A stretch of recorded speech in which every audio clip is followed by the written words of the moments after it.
OMC. 3 letras que formam a sigla Organização Mundial do Comércio. Ela foi criada em 1995 para ser um espaço internacional de diálogo e também de solução de conflitos sobre trocas comerciais entre países. Surgiu com uma missão ousada: reduzir barreiras e integrar o mundo. A ideia era que todos os países competissem no mercado global em condições justas. O Brasil, por exemplo, já recorreu à OMC alegando práticas abusivas de outros países. Durante 12 anos, o Brasil acusou os Estados Unidos na Organização Mundial do Comércio de práticas ilegais que beneficiaram os produtores americanos de algodão com subsídios às safras e crédito para exportação. Em 2009, a OMC deu ganho de causa ao Brasil, determinando que os Estados Unidos pagassem 830 milhões de dólares a título de compensação. Mas também já foi acusado de proteger em excesso a indústria nacional. Foi uma derrota para o Brasil. Em decisão ainda preliminar, os árbitros da Organização Mundial do Comércio concordaram com as reclamações feitas pelo Japão e pela União Europeia e condenaram uma série de incentivos fiscais dados pelo governo brasileiro a alguns setores da indústria nacional. Foi arbitrando controvérsias como essas que a OMC ajudou a regular o comércio internacional e assistiu a mudanças aceleradas na dinâmica global. Nesse mundo que a gente vive, os produtos eles são as peças que são construídas. Você tem um produto que é feito na China, um outro produto que é feito nos Estados Unidos, um outro país apenas monta, o produto primário sai de um país. Então, você tem uma interligação muito grande entre os países membros da OMC. Nas últimas décadas, a China se tornou a fábrica do mundo. Integrante da OMC desde 2001, a China viveu um enorme salto de desenvolvimento. E nesse período, o PIB chinês passou de 1,3 trilhão de dólares para quase 19 trilhões em 2024. Só que para Donald Trump, esse salto foi conquistado às custas dos Estados Unidos. Desde seu primeiro mandato, Trump acusa o país asiático de práticas como roubo de propriedade intelectual e excesso de subsídios a empresas estatais. Considerando a OMC ineficaz, o presidente americano agiu para o seu esvaziamento. O órgão de apelação do principal mecanismo de resolução de disputas está paralisado desde 2019, justamente por conta de Trump, que ainda no primeiro mandato barrou a nomeação de novos juízes, numa iniciativa de pressionar por reformas. Agora, diante de outra guerra tarifária imposta por Trump, a OMC é novamente testada. A placa aqui em Genebra destaca: a Organização Mundial do Comércio comemora 30 anos. O problema é que, no momento, não há muito o que celebrar. A atual chefe da OMC lembrou que a organização surgiu como um local de diálogo para impedir a escalada de conflitos comerciais e apoiar um ambiente comercial aberto e previsível, exatamente o oposto do que vemos agora. Da redação do G1, eu sou Natuzaneri e o assunto hoje é: onde está a Organização Mundial do Comércio no meio da guerra tarifária? Qual o papel dos mediadores do comércio internacional depois do tarifaço do presidente dos Estados Unidos? Meu convidado é o embaixador Roberto Azevedo. Ele dirigiu a Organização Mundial do Comércio entre 2013 e 2020 e hoje é presidente global de operações da Ambipar. Quinta-feira, 10 de abril. Embaixador, a gente vai falar de um organismo que o senhor conhece muito bem, ficou 7 anos à frente da OMC. Então, eu quero começar a nossa conversa te pedindo para explicar qual é o papel da Organização Mundial do Comércio num cenário como este de intensa guerra comercial. Então, quando o sistema foi criado, isso lá atrás, né, logo depois da Segunda Guerra Mundial, era o GATT, não era o OMC, era ainda um acordo geral de tarifas, você tinha as regras existiam, né? Não todas, não tão complexas, não tão amplas quanto elas existem hoje. Mas o que não existia era um mecanismo efetivo de solução de controvérsias, né? Isso foi corrigido de uma certa forma quando a OMC sucedeu o GATT. Em 1995, porque aí virou um mecanismo automático. Se uma parte achava que a outra estava violando os acordos, ela iniciava o contencioso, iniciava o litígio e a outra parte tinha que mandatoriamente responder. E no final do processo, que era em 2 etapas, painel e depois órgão de apelação, né, se o perdedor normalmente apela, aí naquele momento, depois de encerrada a disputa nas 2 etapas, aí viria a possibilidade de uma retaliação, né? Então, o país que não cumpriu as determinações do mecanismo pode estar sujeito a retaliações da outra parte autorizadas, né, pela OMC. Isso mudou completamente as regras multilaterais de comércio, porque pela primeira vez você tinha uma terceira parte com dentes, né? Você tinha uma terceira parte que autorizava a retaliação. Numa situação como a atual, nós estaríamos vendo contencioso para todo lado. Você estaria vendo as partes uma reclamando da outra, alegando que houve violação das regras e por aí vai. E isso tende a despolitizar a discussão, tende a diminuir, a baixar o tom, porque fica numa esfera jurídica, né, numa esfera mais técnica. E isso ajuda bastante. Então, era um papel fundamental que a organização trazia, que foi uma inovação, né, com a chegada da OMC, uma inovação importante, mas isso agora está desgastado porque o órgão de apelação não está composto.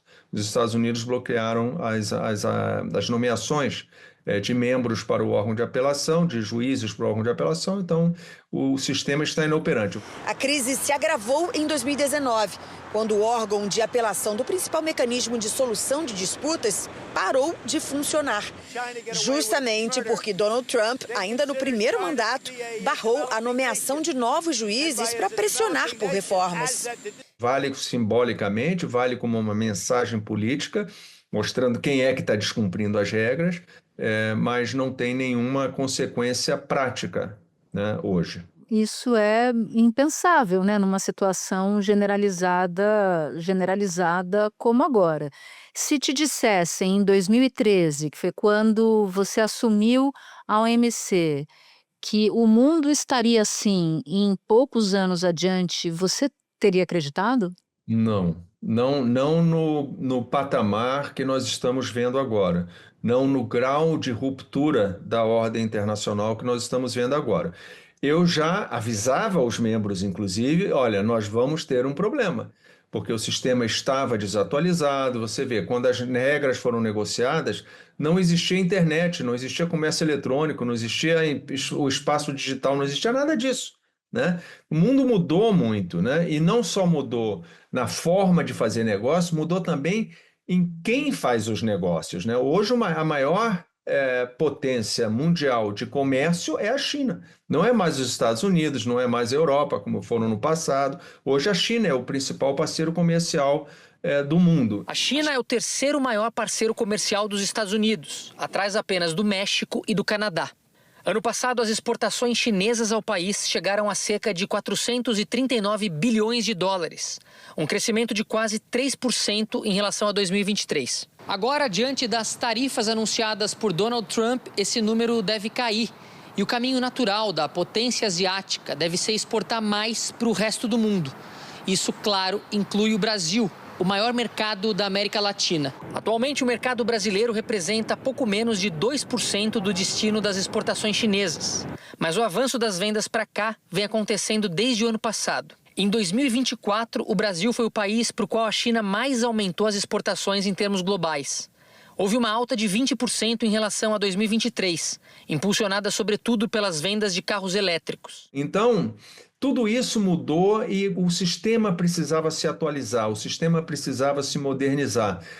Então, eu falava para o pessoal, vai ter um momento que o sistema vai romper, ele vai quebrar. A gente precisa fazer essa atualização, mas não conseguimos. É uma organização que decide por consenso, então são 160 e tantos membros. Se um disser não avança, para tudo.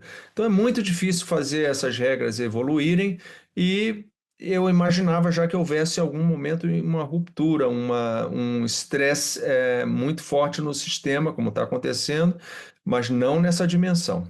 Você acha que é possível para os países que estão assustados com esse grande tarifaço do Trump tentar reanimar o sistema, ou é muito difícil falar disso com o carro andando no meio da tempestade? Trocar a roda com o carro andando vai ser difícil. Neste momento, Natuza, o que eu ouço aqui em Genebra, pelo menos por enquanto, é que os países ainda estão, cada um, tentando salvar a sua pele, sabe? Negociar com Washington, encontrar maneiras de avançar as discussões, de ter uma solução bilateral que acomode os principais pontos de atrito, né, com as medidas americanas, e que pouco está se fazendo aqui em Genebra. Num comunicado, a diretora-geral da OMC contou que vários países procuraram a entidade para tentar entender as consequências das novas tarifas. Elas provocaram uma brusca mudança de expectativa sobre as trocas comerciais no mundo. Mas, a meu ver, claramente, em algum momento haverá essa conversa, né? Essa conversa virá.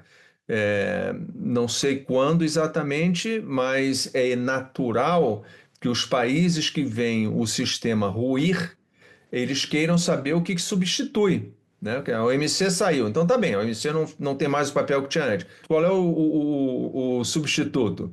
Qual é o sistema que vai operar daqui para frente? Hoje é a lei da selva, né? O mais forte prevalece, as medidas são totalmente unilaterais, as negociações são bilaterais. Então, um sistema multilateral propriamente dito, ele ruiu, ele hoje não está funcionando, a meu ver, não está funcionando. Há oportunidade de haver coordenação, de tentar criar um novo sistema, modernizar o sistema, porque eu acho que voltar ao que era antes, isso não vai voltar nunca mais. O que nós tínhamos antes, isso está perdido, eu acho que não volta mais. O comércio de bens se recuperou no ano passado após uma queda em 2023 e a OMC esperava um novo crescimento este ano. Nossas estimativas iniciais sugerem que essas medidas, juntamente com as introduzidas desde o início do ano, possam levar a uma contração geral de cerca de 1% no volume do comércio global de mercadorias este ano, escreveu Ngozi Okonjo-Iweala. Os mercados estão despencando, os mercados de ações, muito mais pela incerteza, pela falta de clareza de quais são as regras do que vai acontecer, do que propriamente pelas tarifas. Porque a tarifa, é claro que ela vai gerar efeito inflacionário, ela terá possivelmente efeito recessivo. Tudo isso é complicado, é ruim, né, de uma maneira geral. Mas, de uma certa forma, entra na planilha, né? Você sabe qual é o custo. Você sabe quanto que vai custar agora a minha cadeia de produção. Eu sei quanto que eu vou poder cobrar. Eu sei quanto que o meu produto custará no mercado de destino. Esse tipo de coisa, mais ou menos, você controla. Agora, no grau de incerteza que nós temos hoje, você não sabe nada. Você não sabe quais são as regras que vão estar valendo daqui a 3, 4, 5 anos. Então, isso tudo, essa incerteza que você acabou de se referir, eu acho que é o que tem de pior neste momento todo que nós estamos vivendo. A gente pode estar ali diante de uma grande recessão global, como raras vezes se viu ao longo da nossa história? Vamos torcer que não, mas é possível. Eu me lembro quando começamos essa conversa de tarifas sendo impostas pelo presidente Trump, os bancos estavam, os maiores, né? Estavam fazendo análises e no dia a dia dessas análises, a expectativa era de que o risco de uma recessão neste ano de 2025 era relativamente baixo, era de 10%, 15%, 20% no máximo. Hoje eu já vi bancos falando de 80% de risco de recessão no ano de 2025. Isso não é pouca coisa, né? E isso está mudando numa velocidade muito grande. E a recessão, ela vem, sobretudo, por causa da incerteza, né? Os investidores se retraem, os investimentos param completamente. Essa noção, por exemplo, do presidente Trump, de que tudo isso que está acontecendo vai fazer com que as empresas façam investimentos em território americano, que tragam suas plantas produtivas para dentro do território americano, isso não é uma realidade, porque o investidor jamais colocará esse dinheiro nessa aposta de produção dentro dos Estados Unidos, a não ser que ele tenha um grau de certeza bastante alto de que essa é a decisão correta. Espera um pouquinho que eu já volto para falar com Roberto Azevedo. A Casa Branca anunciou, o presidente Trump anunciou que reduziu para 10% as tarifas para a maioria dos países por um prazo de 90 dias. Como é que dá para interpretar essa decisão? Bom, eu tenho que digerir essas coisas todas, né? Mas eu acho que Estados Unidos e China, isso está ficando acadêmico, né? Porque aí a China diz, então tá bem, então eu vou empatar. Aí os Estados Unidos, então eu vou para 175. Aí a China diz, então eu também vou para 175. Vai parar onde? Né? A realidade é que nessa altura do campeonato, talvez 99% dos produtos que entrariam nos dois mercados já não vão entrar mais, porque pagando uma tarifa exorbitante dessa vai ser difícil continuar competitivo, né?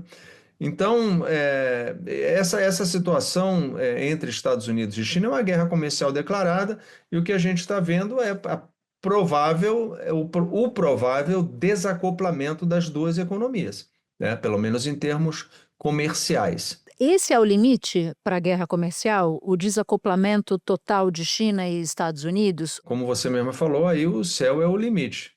Ou o inferno é o limite, eu não sei dizer, né? Agora, em 1930, quando os Estados Unidos fez a mesma coisa, com uma lei que chama Smoot-Hawley, ele subiu as tarifas em 1930, foi logo depois do crash da Bolsa de 1929, ele subiu as tarifas e o comércio internacional foi afetado. E o mais importante, quando a gente olha para lá, é que o pior efeito, o que realmente foi danoso para a economia mundial, foi quando o ciclo de retaliações entrou. Que os Estados Unidos retaliaram, aí os outros retaliaram, houve contra-retaliação, não sei o quê, as tarifas todas subiram e em 5 anos, 2/3 do comércio mundial desapareceram. Novas tarifas vieram com muita força depois da queda da Bolsa de 29, o crash, a depressão, quando foi aprovada aquela que ficou conhecida como Lei Smoot-Hawley, vindo dos dois nomes de um senador e um deputado que assinavam essa lei e consolidou de vez, em 1930, o protecionismo dos Estados Unidos. Mas para muitos economistas, isso só aprofundou os efeitos mais negativos da Grande Depressão.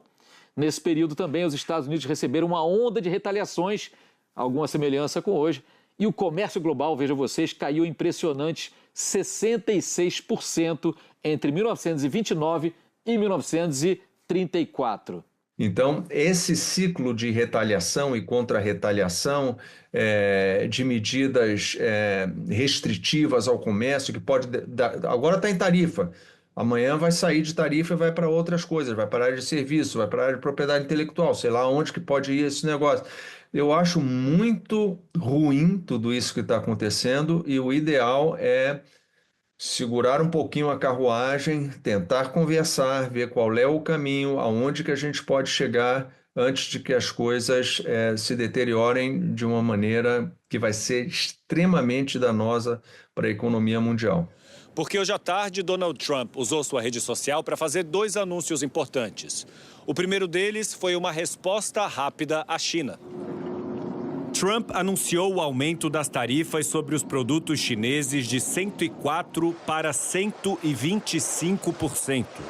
Alegou que a China não respeita os mercados globais e que em algum momento vai se dar conta que roubar os Estados Unidos e outros países não é mais sustentável ou aceitável.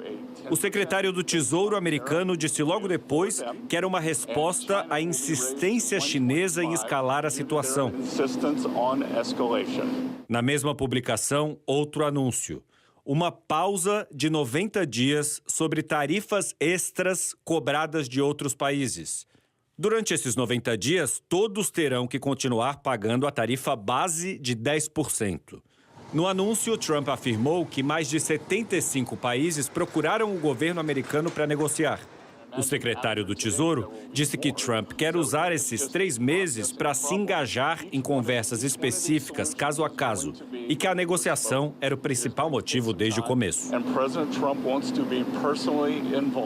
E hoje vem esse recente anúncio do Trump dizendo, vou aumentar aqui para 125% a tarifa de importação dos produtos chineses e eu, ao mesmo tempo, vou reduzir para 10% as tarifas para a maioria dos países por um prazo de 90 dias. Mas eu te pergunto se pode estar havendo aí, pelo menos num universo específico, algum recuo do Trump.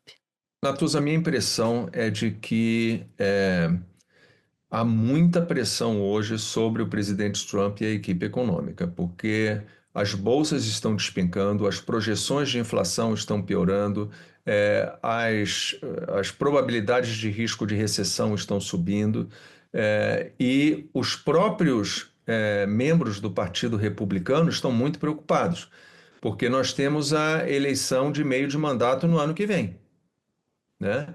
E se o quadro continuar assim, continuar se deteriorando dessa forma, a probabilidade de os democratas serem muito bem-sucedidos nessas eleições de meio de período são bastante elevadas, né? E já tem alguns, o Ted Cruz, por exemplo, republicano, né, conhecido, foi candidato à presidência da República, já saiu dizendo, olha, nós temos que tomar cuidado, temos que pensar com muito carinho tudo isso que a gente está fazendo, porque senão vai ser um banho de sangue nas eleições do ano que vem. E nós podemos perder, nós, Partido Republicano, no caso dele, né, podemos perder a maioria na Câmara e perder a maioria do Senado também. E isso é uma reversão completa, né, no ambiente político norte-americano, vamos dizer assim, pelo menos na capacidade de fazer coisas, de passar leis, etc, etc. Então, eu acho particularmente que há muita pressão hoje sobre o presidente Trump. E ele, toda vez que se fala em vamos negociar, vamos dar um tempo para negociar, os mercados reagem de uma maneira positiva, porque dizem, olha, tudo bem, negociação a gente entende. Agora, estas tarifas como um modelo de crescimento econômico, isso o mercado não aceita. Isso o mercado reage de uma maneira muito negativa. Trump diz que já está avançado nas negociações. E essa possibilidade de que o presidente americano possa fechar acordos sobre tarifas com alguns países animou os investidores. O mercado financeiro amanheceu nessa terça-feira mais calmo aqui nos Estados Unidos. Na semana passada, os principais índices da Bolsa de Valores de Nova York tiveram as maiores quedas diárias desde a pandemia, em 2020. Hoje, Wall Street já abriu em alta. Na minha opinião, o presidente Trump, na verdade, só vai corrigir o curso, né, de navegação que ele estabeleceu para o governo dele se as pressões internas forem muito altas. Você falou que amanhã participa, no caso quarta-feira, que é o dia em que este episódio vai ao ar, participa dos 30 anos, do aniversário de 30 anos da OMC. Que clima deve ser esse, né? Porque acho que esse é o pior momento da OMC.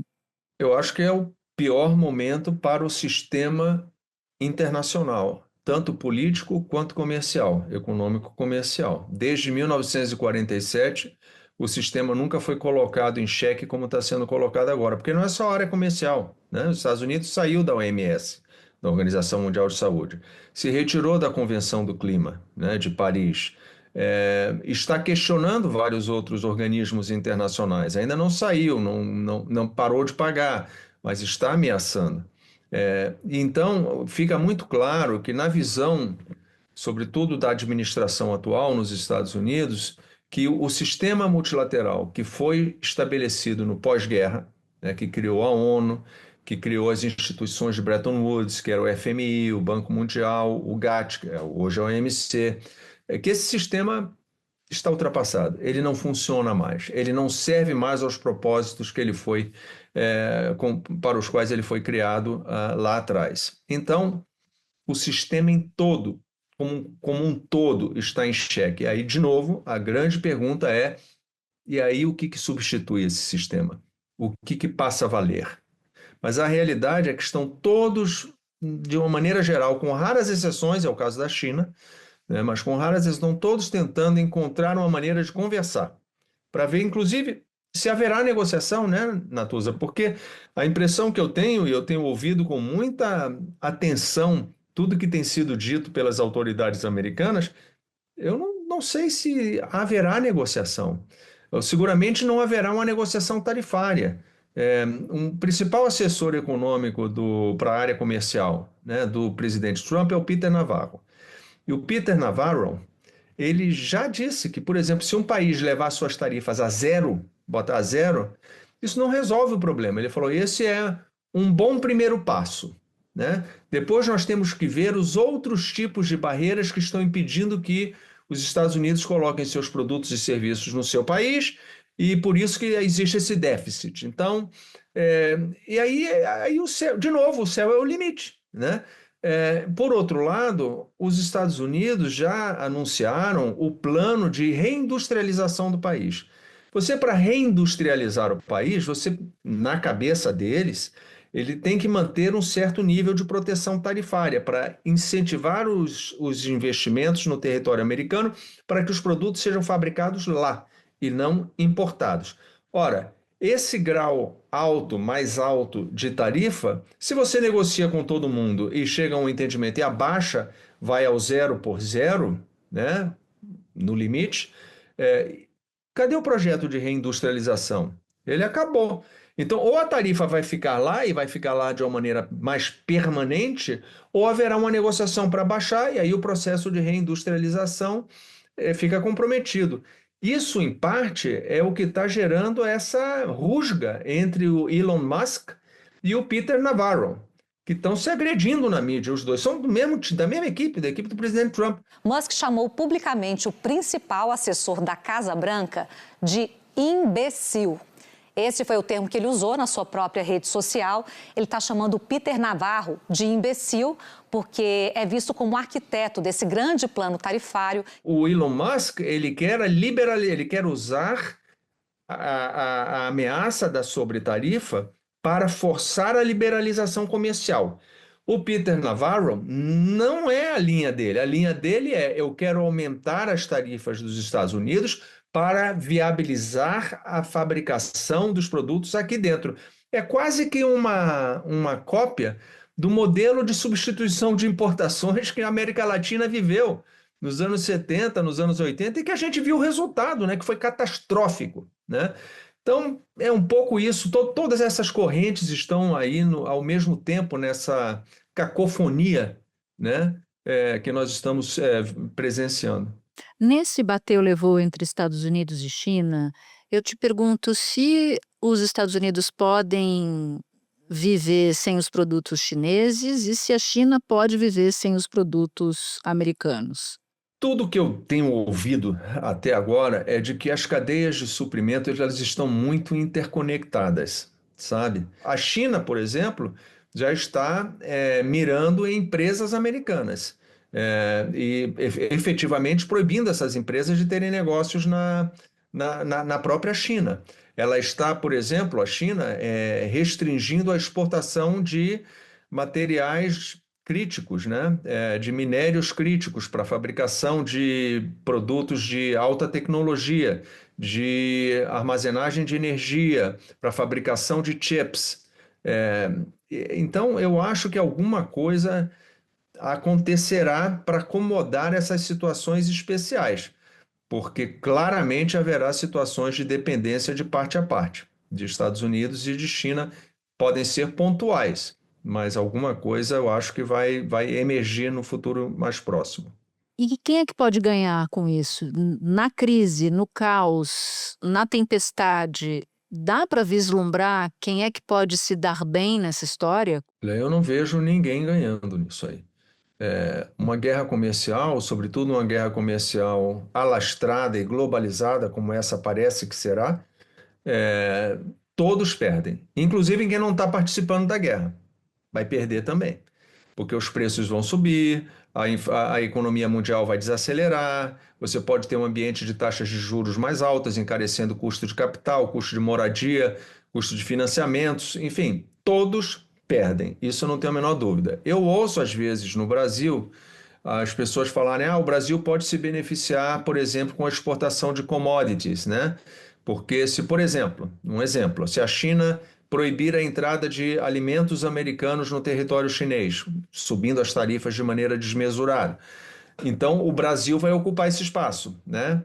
Porque está muito bem posicionado para oferecer produtos como soja, milho, carne, etc., né? Mas esses ganhos eles são pontuais, tá? São setoriais e eles tendem a ser de curto prazo, Porque se mais na frente houver um entendimento entre China e Estados Unidos, a gente não sabe quais são as condições. Sei lá, se a China se compromete a comprar mais produtos americanos da área agrícola, por exemplo, de repente esse resultado dessa negociação bilateral pode afetar negativamente o Brasil. Então são ganhos pontuais. Eu acho que o efeito líquido, o impacto líquido de todo esse conflito que a gente está vendo, ele será negativo. Embaixador Roberto Azevedo, muito obrigada por tentar nos orientar aqui nesse deserto, porque a gente está numa travessia, uma travessia de deserto com uma tempestade de areia bem forte. Um bom trabalho para você, especialmente em traduzir essa confusão toda mundo afora. Muito obrigado, é um prazer enorme estar com você. Estamos juntos nessa travessia, né? Que cheguemos a um ponto seguro em algum momento, em algum lugar. Este foi o Assunto, podcast diário disponível no G1, no YouTube ou na sua plataforma de áudio preferida. Comigo na equipe do Assunto estão Mônica Mariotti, Amanda Polato, Sara Rezende, Luiz Felipe Silva, Thiago Kazuroski e Gabriel de Campos. Eu sou Natuza Neri e fico por aqui. Até o próximo assunto.